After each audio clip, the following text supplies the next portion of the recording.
Start for cooking বন্ধুরা, শুভ দুপুর। আজকে গরমের অবস্থা আগের দিনের মতোই আছে। আপনারা সকলে কে কোথায় কেমন আছেন জানি না, হয়তো ভালোই আছেন। অতিরিক্ত গরমে আসলে কেউ ভালো থাকতে পারছে না, যেহেতু আমি আজকে একটা নতুন রেসিপি রান্না শুরু করছি। রেসিপিটা হচ্ছে একদম নিরামিষ। এ দেখেন, এটাকে আপনারা ডিম ভাবেন না, এটা হচ্ছে আলু। আমি ছোট ছোট আলু কিনে আনছি, এই আলুগুলো ভালো টেস্টি হয়। আর এই দেখেন, পটল আমি চাক চাক করে কেটে এই যে সুন্দর করে ভেজে রাখছি। আগে দেখেন পিঠ চাকা চাকা করছি কেমন করে। এবার আমি কি রান্না করব, ভিডিও স্টার্ট করার আগে আমার কাশি এসে যায়। আমি কি ফোড়ন দেব দেখেন, এটা এই যে দুটো তেজপাতা আর 2-3 টুকরো লবঙ্গ না দারুচিনি, আমি এটা জিরে ফোড়ন দিলাম। আমি এক সাইডে ফোড়ন দিয়ে দিলাম, কেন যা বলেন তো, এটাকে আমার নামানোর কোনো দরকার পড়ে না। আমি তো সহজ পদ্ধতিতে রান্না করি, এই জন্য আপনাদের এইভাবে দেখাই। এই দেখেন আমার জিরে আর ইয়ে লাল হয়ে গেছে।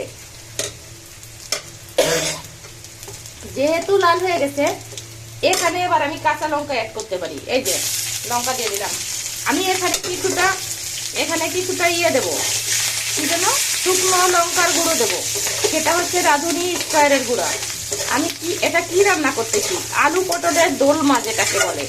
আমি একদম নিরামিষ, এখানে কোনো পেঁয়াজ রসুন কিচ্ছু ব্যবহার হবে না। শুধু একটু দেখেন, আমি আস্ত আলু প্রেসার কুকারে দিয়ে একটা সিটি দিয়ে নিছি, তারপর আলুটাকে সুন্দর করে ছুলে ফেলছি। ছুলার পরে এই যে আলুটা দেখেন, আমি লবণ না মাখায় আলুটাকে ভাজছি। লবণ মাখলে আপনার আলু কড়াইয়ে লেগে একদম ভেঙে চুরে যেত, তো যেহেতু লবণ মাখায় নেই, তো এখন সমস্যা নাই। এবার আমি এখানে মশলা অ্যাড করে দেব। আদা বাটা একটুখানি, এই যে বেশি আদা বাটা দিলে আদার গন্ধ হয়ে যাবে। আর আমি হচ্ছে এই দেখেন, জিরে আমি নিজেই বাটা করি, আমি পাটায় বাটা সেটা রান্না করি না। আমি এর থেকে কিছুটা জিরে বাটা দিয়ে দেবো, এই যে কিছুটা দিলাম। আমি এখানে যেহেতু জিরে বাটা বাদে অন্য বাটাও দেবো, তাহলে আমার এত বেশি জিরে বাটা দেওয়ার দরকার নাই। আমি এখানে কি দেবো জানেন, এখানে একটু ধনিয়া পাউডার দেব, একটু ওই যে আপনার রাঁধুনি স্কোয়ারের মরিচের গুঁড়া দেব। আমার নিরামিষ রান্নাটা কেমন হয় আপনারা দেখতে থাকেন, এটা অনেক সুন্দর হবে রান্না। আমি এখন লবণ হলুদ সবকিছু অ্যাড করব। আমি সবকিছু আগে অ্যাড করে নেই, তারপরে আপনাদের আবার দেখাই। দেখেন, এই যে রাঁধুনি স্কোয়ারের মরিচের গুঁড়া ব্যবহার করব। আমি কতটা মরিচের গুঁড়া দিই দেখেন। এই যে এত বেশি ঝাল হলে ভালো লাগবে না, নিরামিষ তরকারি একটু মিষ্টি মিষ্টি হবে। তো আমি গুঁড়া দিয়ে দিলাম। এবার আমি এটাকে দেখেন সুন্দর করে কষিয়ে নিচ্ছি। আমি অনেকটা তেল দিচ্ছি, এই তেল আরও দেওয়া দরকার ছিল, কিন্তু আমি যেহেতু ঘি ব্যবহার করব, তো আমার আর তেল দেওয়ার কোনো প্রয়োজন নাই এখানে। এই দেখেন, আমি 1 কৌটা ঘি কিনি, এই কৌটাটার দাম নিচ্ছে 120 টাকায়। আমি এটা শুধু রান্নার কাজে ব্যবহার করি, আর মাঝে মাঝে যদি মনে হয় একটু ভাতের সাথে ঘি দিয়ে আর একটা কাঁচা লঙ্কা দিয়ে একটু নুন দিয়ে ভাত মাখাই, মাঝে মাঝে খাই, আমার যদি মনে চায় তাহলে, তাছাড়া না।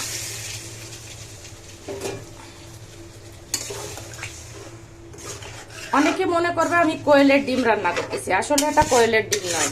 দেখেন আমার নিরামিষ রান্নার কালার কেমন আসছে, দেখেন আপনারা, এটা কত সুন্দর কালার আসছে। আমি আর একটুখানি কষাবো, এটাকে একটুখানি কষিয়ে তারপর আমি পটল দিয়ে দেবো। পটল দেওয়ার পরে আমি কি করব, আমি মাত্র 4টা এলাচের সাথে আমি 1 ফুটা হচ্ছে পোস্তদানা বাটা দেব। আর আমার রান্না কষানো হয়ে যাক, তারপর পটল দিয়ে রান্না যখন শেষ করব আপনাদের আরেকবার দেখাবো। আপনারা যদি কেউ ইচ্ছে করেন যে আপনি পটল দিয়ে খাবেন না, আলুর মানে রসা খাবেন বা আলুর দম খাবেন, তাহলে আপনি এখন গরম মশলা আর ঘি দিয়ে নামিয়ে ফেলতে পারেন, এটা আলুর দম হয়ে গেছে। তো আমি তো আলুর দম রান্না করব না, আমি আলু পটলের রসা রান্না করব। যেহেতু আলু পটলের রসা রান্না করব, এটা আমার কষানো হয়ে গেছে। এবার আমি পটলটা দিয়ে দিই, এখানে উপর দিয়ে দিলাম। আমি এখানে অল্প আর একটু জল অ্যাড করব।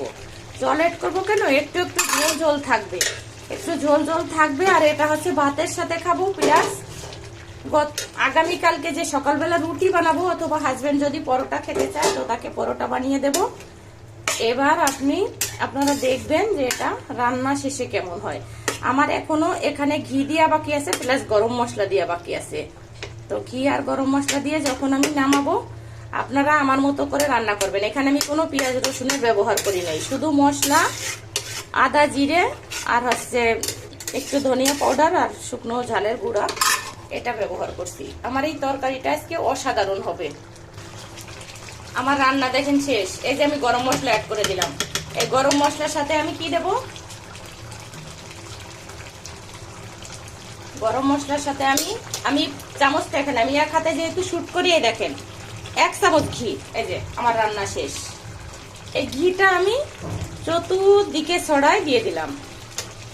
এই দেখেন আমি সুইচটা অফ করে দিলাম। আমার রান্নার সুইচ অফ, রান্না পুরা শেষ। এবার আমি কি করব, এটাকে আমি পাত্রে ঢেলে ফেলবো।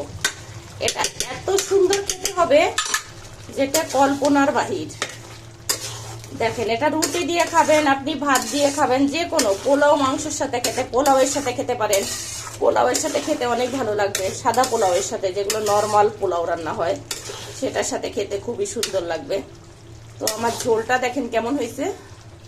সবাই তো ঝোল দেখাই, দেখেন আমিও দেখাই ঝোলটা। ঝোলটা কেমন হয়েছে, সুন্দর হয়েছে না? আমি এটাকে এখন ঢালবো। তো আপনারা দেখেন আমার রান্না কেমন হলো, আপনারা আমার মতো ট্রাই করে দেখবেন। সবাই ভালো থাকবেন, সুস্থ থাকবেন, আমার চ্যানেলের পাশে থাকবেন, আমাকে একটু আশীর্বাদ করে যাবেন আর আমাকে কমেন্ট করবেন, লাইক কমেন্ট শেয়ার করতে ভুলবেন না।